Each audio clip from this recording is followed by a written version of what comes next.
Welcome to If You Love This Planet. I'm Dr. Helen Caldicott, and in this program we talk about the greatest medical and environmental threats to all life, such as nuclear weapons and nuclear power, global warming, ozone depletion, toxic pollution, deforestation, and many other social and political issues that relate to global well-being. So if you love this planet, keep listening.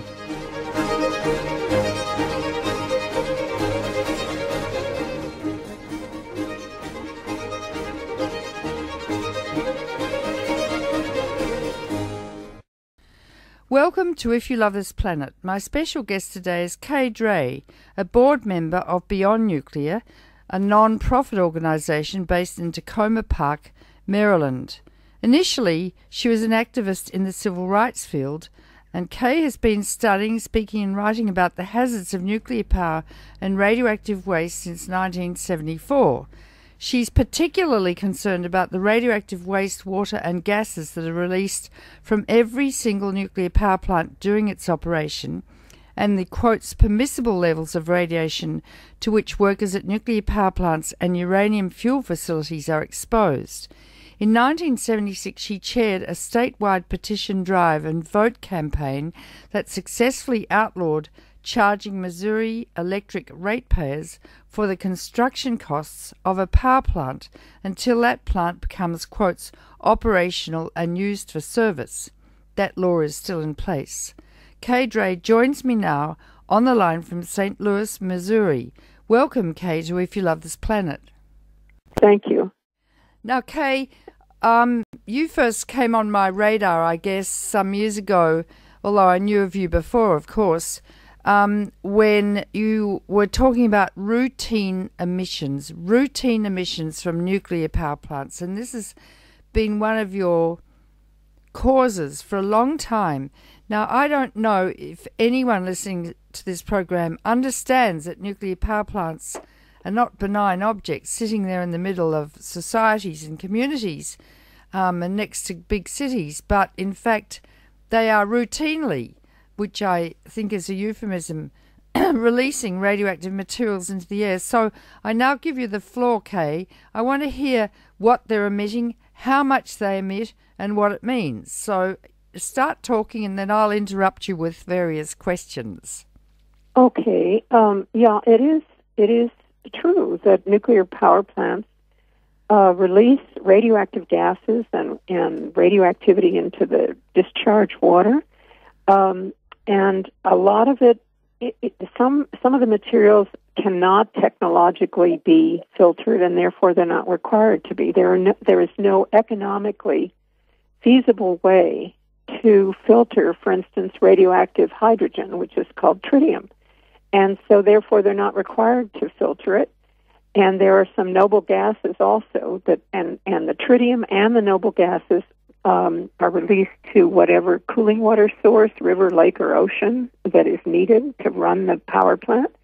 And the same materials are released to the atmosphere. So even if there are filters for the releases of gases and water, they don't filter some of the materials like tritium and noble gases that can become materials that we've been hearing about from Fukushima.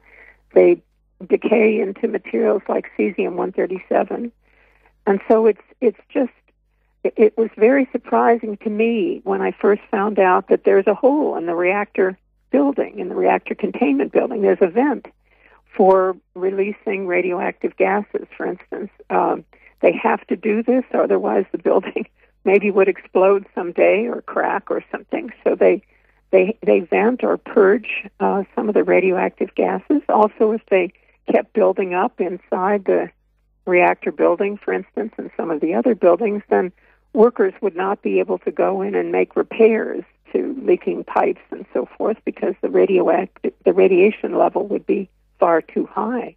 Okay, so I want you to walk us through what are noble gases. I mean, when you say noble, I think of the Nobel Peace Prize, but what are noble gases? Let's do them first. And what do they decay to? And what are their half-lives? Okay, well, there are xenon and krypton are two of the noble gases that I read about most from the in nuclear power plants. And when I first learned about the phrase noble gases, it was explained to me they don't mingle with the hoi polloi. They don't really combine with things. So they're sort of they do break down into other isotopes. In the case of xenon, when it gives off when a xenon atom, which xenon is a noble gas, when a xenon atom gives off a beta particle, that atom then becomes cesium. And so I think that some of the cesium-137 that we've been hearing about, there's so much of it being released from the Fukushima reactors, maybe some of that is material that originally came out as xenon gas and decayed into cesium-137. And the same is true with krypton, which is another noble gas, and it cannot be filtered from the gases that are released to the atmosphere and the waters that are released to the river, lake, or ocean that they need for cooling. And so the krypton decays into rubidium, and then the rubidium decays into strontium. And when many of us were protesting the atmospheric bomb tests, the nuclear weapons tests, there were three isotopes that were mentioned most frequently that were of concern because they would fall out. The bombs would explode, and then these would end up, in our drinking water and our land, and cows would eat the grass and end up with strontium-90, which is a daughter of krypton, and cesium-137 was another one of the isotopes that was mentioned a great deal, and iodine-131. So there are filters for the gases that are released from the various buildings at nuclear power plants, but the filters cannot filter some things like tritium, which is radioactive hydrogen, and they don't filter the noble gases. Now, you didn't mention argon. That's the third noble gas. What about argon? Right. I don't read much about argon. It's another noble gas, but I don't see it mentioned very much when they talk about the releases from nuclear power plants. I really should find out more about that. Yes. I just mostly read about xenon and krypton as noble gas, but also radon is another noble gas, and it's a daughter of uranium. And so that's released too from nuclear power plants? Yeah, right. And so... That's a very nasty one. That's very carcinogenic. Right. I think they all may be, is what I think. They are, because, any exposure to radiation increases a person's risk. Yes. We'll get into that in a minute. I just want to go back to argon, krypton, and xenon, these noble gases that are routinely released all the time. I know that, Kay, they are high-energy gamma emitters, and gamma radiation is non-particulate. It's a sort of wave that goes straight through your body like an X-ray. And so if you're exposed to a cloud of radioactive gases like argon, krypton, and xenon, the gamma radiation will be going through your body like having an X-ray all the time. You don't become radioactive, but the genes can be damaged in the instant that you're exposed. But there's something else I'd like to just say from a medical perspective, if that's okay. Sure. I used to do, in medicine, I treated children with cystic fibrosis. And when I was at Harvard, we used to do what is called ventilation perfusion scans. In other words, getting children to inhale radioactive xenon and seeing which areas of the lung are still being aerated and other areas which were so clogged up with pus and abscesses and the like that they were not functional. And it was a good isotope to use in medicine because you could look at the X-ray picture and see where the xenon was in the lung, because it had emitted gamma radiation, which would expose the photographic film. But also, although xenon doesn't combine biochemically in the body with other chemicals, it is readily absorbed through the lung, through the air sacs, through the alveoli, into the bloodstream.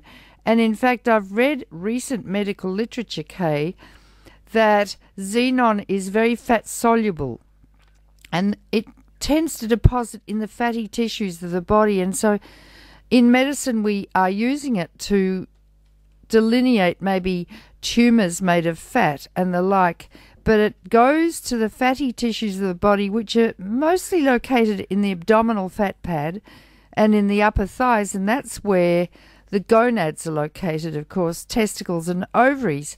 And because it emits very high energy gamma radiation like X-rays continually, and the xenon stays in the fatty tissue, I don't know how long, but for quite a while. Therefore, if people are exposed to xenon and krypton and argon too, I'm sure, their testicles and ovaries will be being irradiated. Would you like to talk, Kay Drey, about what impact that could have medically if people's sperm and eggs and genes in the sperms and eggs are irradiated? Well, you can end up, of course, affecting many future generations, and that's what's very disturbing. That can cause, these mutations and so on can be inherited by future generations.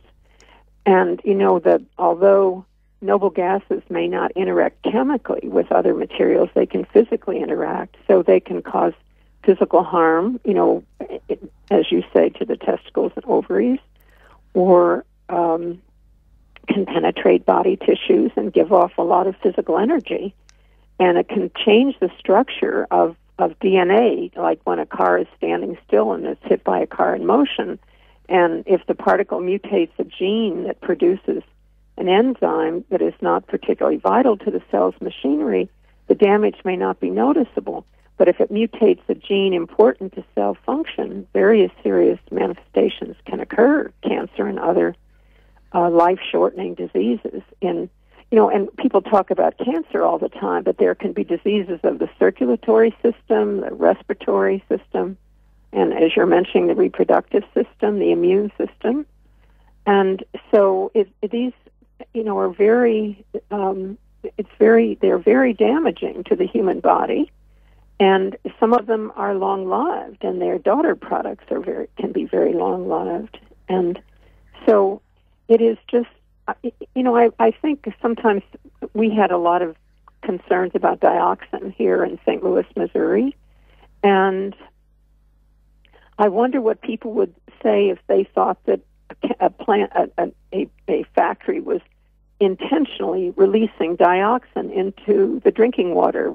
Our nuclear power plant uses Missouri River water for cooling, and then that water becomes contaminated to a certain extent. Some of the materials are filtered out, but they're not all, like xenon and krypton, and those become entrained and travel in the water. And I wonder if people, were told that a factory was releasing dioxin into their drinking water. I think they would have a fit, but they don't know about these routine releases of radioactive materials. So xenon and krypton and argon, are they dissolved in the water? I knew that they were released into the air all the time, but I didn't know that they were also dissolved in the cooling water that's tipped into the Missouri River or into the adjacent lake. Are they? Right. They are. The phrase that the nuclear industry uses and other people use, they say dissolved and entrained. And I remember learning about that from a wonderful physicist at Washington University here. I would take documents over to his house every Thursday, and he would explain them to me, a wonderful man who died half a year ago, wonderful guy named Dan Bolas. And he would use the phrase dissolved and entrained noble gases. And I knew what dissolved meant, but I didn't know what entrained meant. It's a phrase the nuclear industry uses. and it just means moving along, so moving it moves along in the water. But it does, these materials, including my favorite isotope, which is really We'll get into tritium in a minute. It's on my license plate, and it's really bad. Yes, well, we'll talk about that in a minute. But they are released. They cannot be filtered. There's no economically feasible way to filter these noble gases. But you know what, Kay? I was talking about, all nuclear power plants use cooling water, 1 million gallons a minute, and there's a primary and secondary coolant loop. So the water comes in from the sea or from the lake or from the river, and it cools the primary coolant. In other words, the primary coolant is the water that cools the actual radioactive core in the reactor, and then that is circulated adjacent to the secondary coolant system, and the two do not mix. But the secondary coolant system from the river, lake, or ocean cools the primary coolant. But I was told that by certain people who I shall not mention on the show at the moment, that in fact many nuclear power plants do not release any radioactive materials into the secondary coolant and back into the ocean or river or lake because they've fixed that problem. Is that not so? Tell me, Kay. They have not fixed that problem, and the San Onofre plant in California, it's called the San Onofre Nuclear Generating Station, which is the acronym. The acronym is SONGS, SONGS, which just makes me furious. But the San Onofre plant has just had tremendous problems with its steam generator because the steam generators, and in my plant here in Missouri, there are 4 steam generators, and there are thousands of tubes, and some of those tubes, there's tremendous pressure everywhere. And some of those steam generator tubes, they go through a series of metal plates with holes in them to keep them from banging into one another. But those plates have holes in them, and the holes sometimes make dents and impact upon the steam generator tubes. Inside the steam generator tubes is the water that's been in the reactor vessel. In other words, the water that gets really hot in the reactor vessel. Radioactively hot. Radioactively and thermally hot. It is inside the reactor vessel where there may be 50,000 fuel rods, some of which leak, and we can talk about why the reactor vessel water itself gets highly radioactive. But so the reactor vessel water, where the fuel rods, the uranium fuel rods are, that water gets hot, and it goes into tubes in the steam generator and then back into the reactor vessel.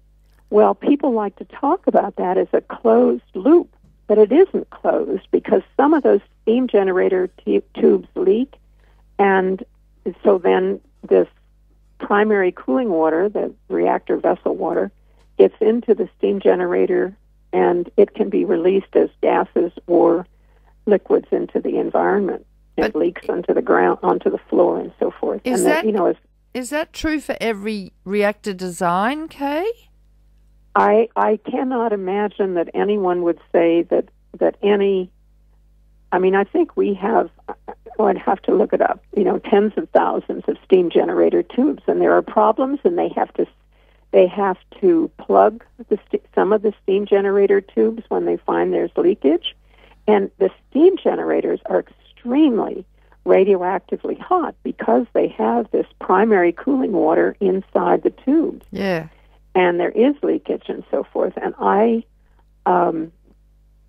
every nuclear power plant does release radioactive gases to the atmosphere and also into the river or whatever. Into the water. So it's because the steam generators themselves are not perfect. And they have changed the kind of metal they've used to make the steam generator tubes, and they still are having problems. The San Onofre steam generators, San Onofre in California, shut down now because of so much leakage of the steam generators. And when workers go to repair or plug or whatever the defective steam generator tubes, the workers get tremendously high exposures to radiation because everything around the steam generators is so radioactively hot. And with gamma radiation that penetrates through the steam generators and the piping involved, it's just a very dangerous place for people to work. And I used to think maybe they were wearing lead-lined uniforms or something. They don't. They have, Tyvek and nylon and so forth. Yeah, it makes no difference to the radiation at all. Now, so let's walk through a particular element. Let's talk about xenon K that decays to cesium 137, 134, whatever. And say it gets entrained or dissolved in the water that goes back into the lake or the river, okay, or the ocean. So the xenon decays to cesium. How long does the cesium last in the water, A? And B, talk about the food chains. What happens to the cesium once it gets into the river, lake, or sea? How does it get into our food and bioconcentration? Talk about that, Kay.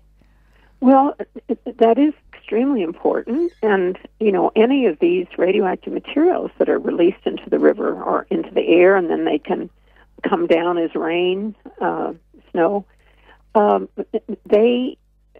if they're in the river and microorganisms or small plants may take them into the, and then little fish will eat the plants, and the water will affect the small fish, and then bigger fish eat those, and so forth. And that's why they talk about bioconcentration, that as it goes up the food chain, there's a greater impact. And so it can't be filtered. And I remember, when I first learned about these routine releases, I was reading about a reactor in New England, northeastern United States, and they said they found a lot of radioactive materials, not just cesium, but also cobalt-60, which is formed in the nuclear power plants. The rust in all piping rusts eventually, and including nuclear power plants. They have rust, and it's called CRUD, C-R-U-D, and it stands for a reactor in Canada called Chalk River. It was Chalk River Unidentified Deposits. It's called CRUD. It was the first technical word I learned when I started fighting nuclear power in 1974. And so these radioactive materials give off cobalt-60, among other things, this radioactive rust, and also the radioactive rust can make the pipes less efficient and so forth. So they have workers, welders, and so forth when there are leaking pipes inside the reactor building or elsewhere in the power plant. Workers have to go next to those pipes and repair them, and they get major doses of gamma radiation from cobalt-60, which is a predominant isotope in radioactive rust. And so when I was reading about the releases from the plant in New England, and I read that there was a lot of cobalt-60 found right where the pipe that discharged the cooling water. They take in water from the ocean, let's say, or from the river, and they clean it up to a certain extent and then use it inside the reactor vessel, and in the case of a pressurized water reactor, in the steam generator tubes, and then it goes back into the reactor vessel. And they have to bleed off some of that every day because otherwise the reactor vessel water would get far too hot. So it turned out that they found a lot of cobalt-60 and other fission products and activation products in the mud where the discharge water went back into the ocean in New England. They found it absorbed by the mud there. So they found that, yes, there's a lot of stuff that gets out, not just noble gases and that turn into solid daughter products like cesium and krypton. I mean, like cesium and strontium. But some of the materials that shouldn't have gotten out at all also do get out. and so all this stuff is accessible to ocean creatures or fish, and I think people don't know about that. They do not know that these materials get out of the nuclear power plants. And I remember when I first learned about the fact that some of these materials are released to the environment, I knew that when they were starting to build the Callaway nuclear plant here in Missouri, I knew that the walls were going to be very thick with having lots of steel bars in them, rods, that makes them thick and strong and so forth. But so I thought it would take a huge explosion for these walls to crack or so on. But what I found out is that there are vents in these buildings, and there are some even that are used all the time, very small vents, but they do what they call purge the inside air that's in a building, and it goes up into the atmosphere, and that air can be very radioactively hot. And even though there again are filters, the filters don't capture all of it, so they release some of it just directly out of these vents that are in various buildings. And where the steam generators are, that steam goes out. That steam becomes very radioactive, and it goes out into the environment also. So and then can rain down. And so there is bioconcentration among a lot of creatures who in the ocean or river, but in addition on the ground. Well, also, what about people need to know that when you eat a fish with cesium in it, or you eat some meat with cesium in it because it's been concentrated up in the food chain by orders of magnitude at each step. The cesium is a potassium analog, so the body thinks it's potassium, and all our cells in the body are very rich in potassium, and so it concentrates in many organs of the body. For instance, we're now finding out there's a wonderful man called Bandichevsky, who is a Russian who has spent years and years looking at cesium concentration in various organs, and it actually concentrates in heart muscle and in the endocrine organs. And we're seeing now, and we saw post-Chernobyl, a lot of people developing heart disease, myocardial disease, because the muscle of the heart has been impacted by very radioactive cesium, and people are developing diabetes and the like. But cesium actually also causes brain tumours, very rare muscle tumours called rhabdomyosarcomas, testicular and ovarian cancers, but also has a very big impact upon heart muscle and upon endocrine glands. Do you know about Bandichevsky's work, Kay Drey? He is. Well, I have heard recently. Yes. Yeah, he's this Russian who looked at many hundreds of autopsies of people exposed to the radiation from Chernobyl, and found that the heart muscle in particular and the endocrine organs concentrate cesium very highly. And his work was published in Russian, and then the Russians didn't like what he was doing. He got jailed for about 5 years. He was put in jail for his work, Kay. Wow. And then he was released a while ago, and he's now, I think, working in Paris.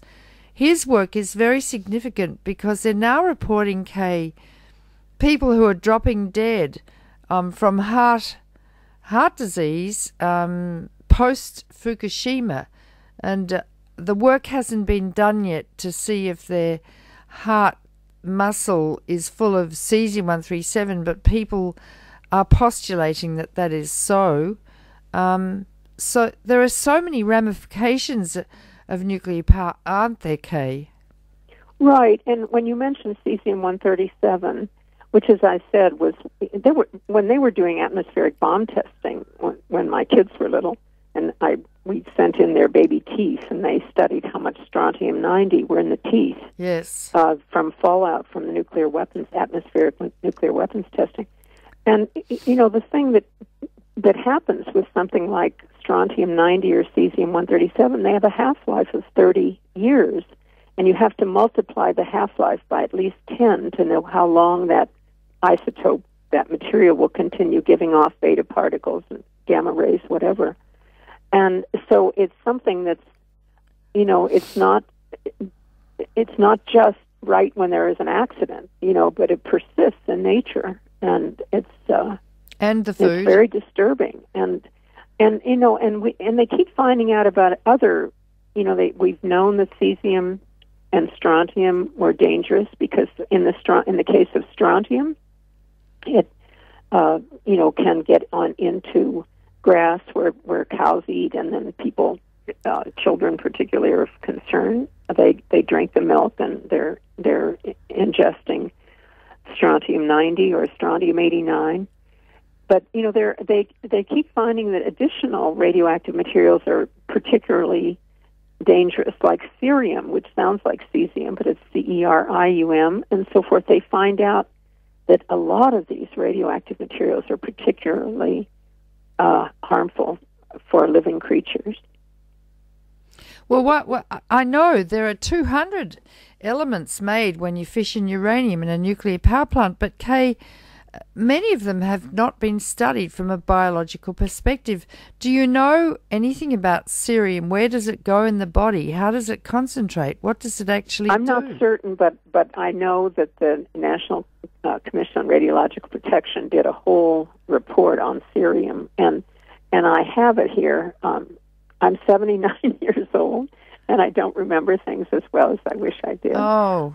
But if anyone, they could look up National Council on Radiological Protection, NCRP, yes, and find out find a report on cerium, and it would outline those things. And yet, a lot of the people who prepare these kinds of reports are not anxious to tell the public how dangerous things radioactive are. I worked with a bunch of atomic veterans, men, United States citizens, who were exposed to atom bomb tests. Yes. And I took notes from 40 of them. I went to a conference in Washington a long time ago, and some of those men were very concerned about, they didn't want me to keep their names, which I did not, if they didn't want me to, but they did tell me about how they were having all kinds of problems, not just cancer, but also muscular problems and heart problems and so forth. And some of them said they couldn't find any medical doctors willing to speak up on their behalf to try to get compensation. And although they do help what they call atomic veterans now in our country, they have to be able to prove that their cancer or whatever, a certain kind of cancer, was caused by their exposure to atom bomb tests. And we also are compensating people who worked at uranium facilities, which we had, for instance, here in St. Louis. We had some facilities. We have what I call the oldest radioactive waste of the atomic age here in St. Louis, Missouri, because we purified, we meaning a company downtown near downtown St. Louis, purified all the uranium that went into the world's first self-sustaining nuclear chain reaction on December 2nd, 1942. And they processed uranium here in St. Louis for 25 years, and we have radioactive waste all over the place that was spilled or blown or whatever during that 25-year period. And they've cleaned up some of the sites, but not all of them. But workers who worked at those factories are being compensated if they can prove they worked there and if they have certain cancers and so forth. So, but it was very hard when I interviewed these 40 atomic veterans, men who had been exposed to the atom bomb tests in the 50s, I guess, early 60s. They couldn't get any doctors to help them. So I spoke at a meeting of Physicians for Social Responsibility, and I said, if there is any doctor here who can help some of these atomic veterans, would you please let me know? And not one came up to offer to help, because a lot of doctors, and I don't mean to say disparaging things about your profession, but a lot of doctors use radiation, of course, to find out what's wrong with the patient and so forth, and they don't want to admit that radiation can be harmful. Oh, listen, it's true. We are almost the biggest irradiators of the population at the moment. Well, I'm not sure about that when I think about the nuclear industry too. But you know, if you've got pneumonia, you need an X-ray because the risk is minimal, although there is a risk of getting cancer from X-rays, but the benefit is great to get your pneumonia diagnosed and treated. On the other hand, we use X-rays injudiciously. For instance, CT scans give you whopping doses, very high doses, and people just go in and have whole body scans and say, well, I haven't got cancer, but they've been exposed to high levels of radiation which could induce later on cancer in those individuals. A report's just come out from the radiological community, the radiologists, to say that people who have a lot of dental X-rays have a high incidence of brain cancer. You shouldn't get your teeth X-rayed every year, for instance. So, although we use X-rays, if we're a good doctor, we use them judiciously. That doesn't negate the fact that we should step in and help those atomic veterans because, of course, they've been exposed to high doses of radiation. I think that we're not taught enough about radiation and nuclear power and medical and isotopes in medical school to really understand the significance, Kay, of what we're talking about today.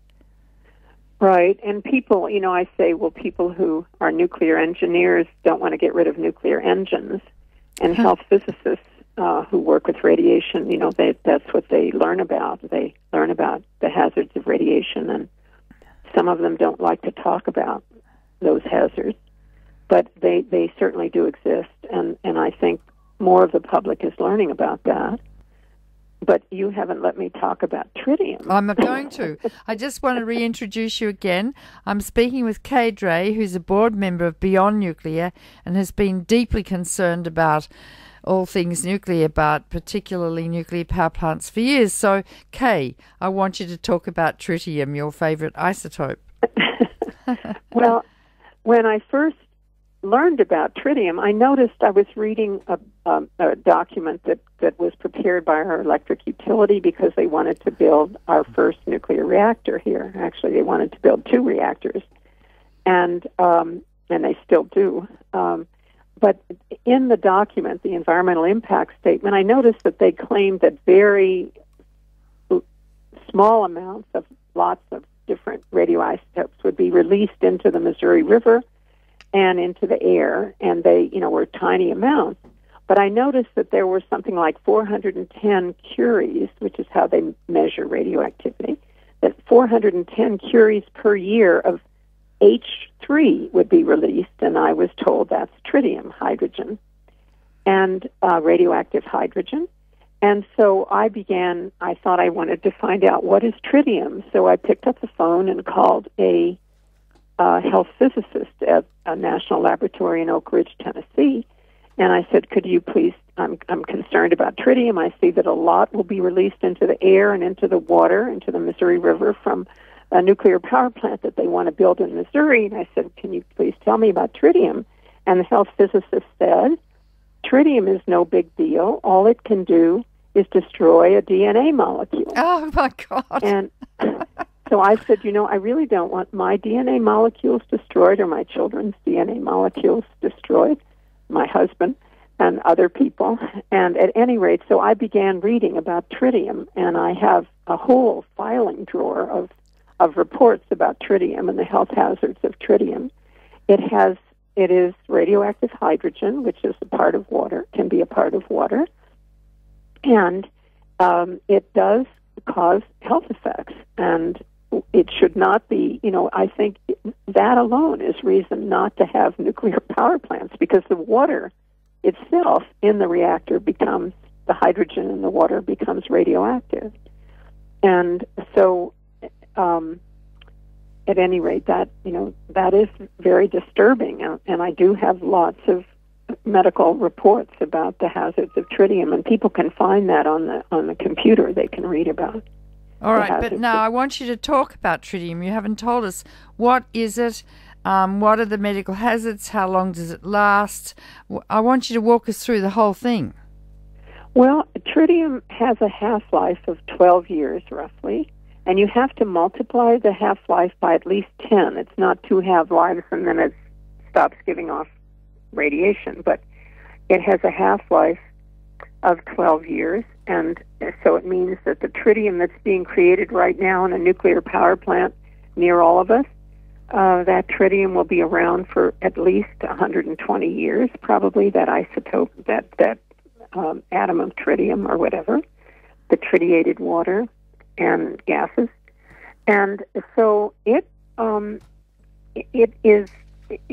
cannot be filtered. There's no way, no economically feasible way to filter it from the releases into the air, into the water, and therefore they're not required to filter it. And as with noble gases, they really don't know how much is released, and it is something that is a part of has become a part of our environment. Yeah, but describe what a half-life is. I don't think people know. Right. I thought 2 half-lives, and then a half-life is the way they describe how long it takes an isotope to give off its radioactivity.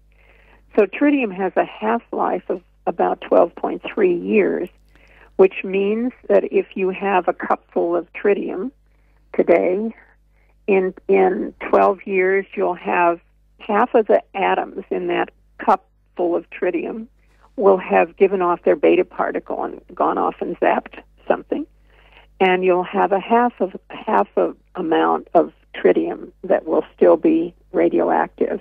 And in another 12 years, you'll have half of that, and in another 12 years. So you have to figure at least 10 half-lives. When I first learned about the term half-life, I thought 2 half-lives, and then that would be over. Yes. But when I learned that it about half-lives, I learned that you have to multiply the half-life by at least 20 to find out how long a particular material will continue giving off, in the case of tritium, beta radiation particles, or some give off beta and gamma, and some give off alpha particles, and so forth. But you have to multiply. Now I hear, people say we have to multiply the half-life by 10. But when I first learned about it, I was told by 20. So you have to learn. You have to learn what the half-life is, and then multiply it by at least 10 to find out how long, let's say, a handful of cesium-137 will continue giving off its beta particles and gamma rays. So tritium, its half-life is 12.3 years. So if you multiply that by 10, that's 123 years, or double that if you multiply it by 20. And tritium, yes, it's very scary because it combines in the water molecule to form H3O, so you have radioactive water. And the other thing that I learnt, Kay, which I didn't know about, but as it's continually released into the air and water from every nuclear power plant in large amounts every day, if you live near a reactor and there's an inversion system and there's a fog, the fog is tritiated water, composed of tritiated water from the reactor. And tritium, unlike most other nasty things, actually penetrates through the skin, passes through the skin. Now, the skin is the most important organ in the body. If you get burnt 50% or more, then you'll probably die because the skin protects you from everything. But tritium gets through the skin, and it's also absorbed through the lung, and it bioconcentrates in food that you eat. And it is a nasty, nasty radioactive element because it only gives off a beta particle, which is an electron. And it's a soft energy emitter. In other words, the electron doesn't have so much energy, it whizzes out through the skin. It stays and is absorbed in the tissues surrounding the beta particles, surrounding the tritium. Hence, it's extremely mutagenic and extremely carcinogenic and can cause cancer in every organ of the body and also produce congenital abnormalities. And I'll just finish this little speech in a minute, but the Germans and the French have just studied children under the age of 5 living within a couple of miles of nuclear reactors, little children who are very, very sensitive to radiation, and find that the incidence of leukemia is more than double in those children, and the incidence of solid cancers is high. And I would suggest, and I want you to comment on this, Kay, that almost certainly tritium releases, which are continuous and routine, are responsible for much of that malignancy that we're now seeing, along with other isotopes. Would you like to talk about that, Kay? Well, I really think that's true, that, the tritium and other radioactive gases and so forth, they are releasing these. They cannot have nuclear power without releasing tritium because there is no economically feasible way to remove it. People have tritium in their watches, and so sometimes people will say, well, how did they get the tritium if they can't economically filter it out? Well, they can get the amount of tritium they need in a laboratory for making a wristwatch or something. But the amount at the Callaway plant in Missouri, they take in 20,000 gallons a minute and release back into the river 5,000 gallons a minute.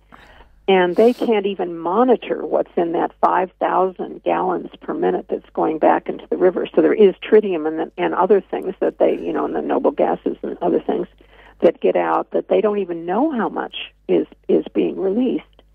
And it ends up in it. They release tritium also into the atmosphere, and then it comes down as rain and snow. Yeah. And they just cannot monitor it. They don't know, but and for a while they were discovering that there were a lot of reports that there were underground pipes that would go, from the nuclear power plant, and they had a lot of reports about leaks of these pipes. The pipes were leaking, and they were leaking tritium, for instance. And that was, so there was so much leakage that they couldn't deny it because they found it, right where the pipes were leaking. But the pipes that were leaking were taking the discharge water from the reactor vessel initially, and then it would go maybe through steam generators and back into the vessel and so forth. And some of it is, they call it, they shim bleed, S-H-I-M. They shim bleed some of that water intentionally out of the reactor vessel so that where the fuel rods are, so that it doesn't get hotter and hotter and hotter, radioactively hotter, and then workers wouldn't be able to make repairs to pipes and so forth. So at any rate, the water that they were releasing back into the river, lake, or ocean, that was, some of the pipes leaked. Well, if they hadn't leaked into the groundwater, that tritiated water and radioactively contaminated water would have gone right into the lake and ocean, lake or ocean. And I think that's very important. In other words, there are not only leaks of tritiated water, but there are releases, planned releases, permissible releases. The word permissible is very important. There are permissible levels of these radioactive materials that are allowed to be released into the air and water. But permissible does not mean safe. Yeah, that's right. They use all these euphemisms, which is really getting my goat at the moment. I have to tell you, Kay, tritium, I learned about it because my son was in California with his new wife, and they were near Berkeley, and there's a lab at Berkeley, a radiation lab, and I can't remember the name of it, but anyway, they were handling tritium. Now, and so I learned from my son several things. One, tritium cannot be contained in any container. It's such a tiny radioactive atom, and it's only hydrogen, and it gets out of stainless steel, glass, lead. The only thing that prevents its release is gold, because gold is so dense. So you can't stop release of tritium. You absolutely can't. And this lab at Berkeley was next to a museum of sort of past nuclear weapons designs and everything, and they used to take children and kindergarten students into the museum on tours. Well, the intake for the air conditioner was right next to the lab, which was continually emitting tritium. So the tritium was being piped into the museum where the kids were being taken on tours. Number one. Number two, they measured the leaves of the trees near the lab, and the leaves were full of tritium, and at night the leaves would expire water, as trees do. They're always expiring water into the air, and the water was full of tritium, so the water would drop down onto the ground. So there was a continuous cycle of the trees sucking in tritium from the air and from the ground, and then expiring it at night and dropping again on the ground. And I remember my son being so concerned about this and about his beautiful new wife, and their future, their reproductive future, really. And they moved soon. But when you look into these situations regarding tritium, Kay, it blows your mind, doesn't it? Right, and there are many studies. They don't do studies supposedly on human beings, but there are studies on animals. I have many of them. I have abstracts if people, wanted to write to me or to. I'm a board member of Beyond Nuclear based in Tacoma Park, Maryland. And Beyond Nuclear could send some of the abstracts of some of the scientific articles. And I remember hearing about they found tritium in chocolate cake at a grade school. I think it was in Arizona. Really? And it wasn't just a fleeting thing, because the tritium, it has a half-life of 12.3 years. But they used to say. They talk about a half-life of an isotope, but they also talk about a biological half-life, how long it supposedly stays in a human body before it is emitted. And they used to say, and I think I still do read sometimes, where they claim that tritium has a biological half-life of 8 days, meaning it would be in your body, if you swallowed or if you drank or inhaled tritium, it would be in your body for 8 days times 10 or whatever. But it turns out that the workers who were working at a factory near the grade school where they found tritium in chocolate cake at grade school, it turned out it was in the workers' bodies for several years, not just a matter of So this business of claiming that there's a limited biological half-life is just not accurate. But people aren't given much, scientists aren't given a lot of money to study the biological impacts of these materials. It's not something that the federal government wants to fund particularly. But for all that, when I was asked to write an article about nuclear power for the New England Journal of Medicine, and I spent a year in the Countway Library at Harvard researching the literature, and I found that the best source I could find on radioactive elements made in reactors and what happens to them in our food chains and in our human bodies was the Journal of Health Physics, and Health Physics was founded by a wonderful man called Carl Z. Morgan, who has since died. And I found a huge literature, Kay, on tritium, written, this is later actually, in the early 90s, in the Journal of Health Physics. So it's not as if we don't know, and it's not as if they don't know. And I think what I've come to realize is that the nuclear industry is very scared of tritium. But they will say to the public, don't worry, it's only radioactive hydrogen, as if, don't worry about it. But, when I see people with radioactive watch dials, it's probably tritium, and as we know, tritium leaks and escapes from everything, and they have got a tritiated watch dial, and the tritium's probably getting in through their skin, and it's probably, if they get near the watch, they're probably inhaling the tritium. There are so many things that we need to teach people, don't we, Kay, that people don't understand, and there is a fair amount of literature on the medical effects of these isotopes, but in fact, the scientists who do the work and the nuclear industry and the federal government are not teaching the people about these incredible dangers to which we're exposed.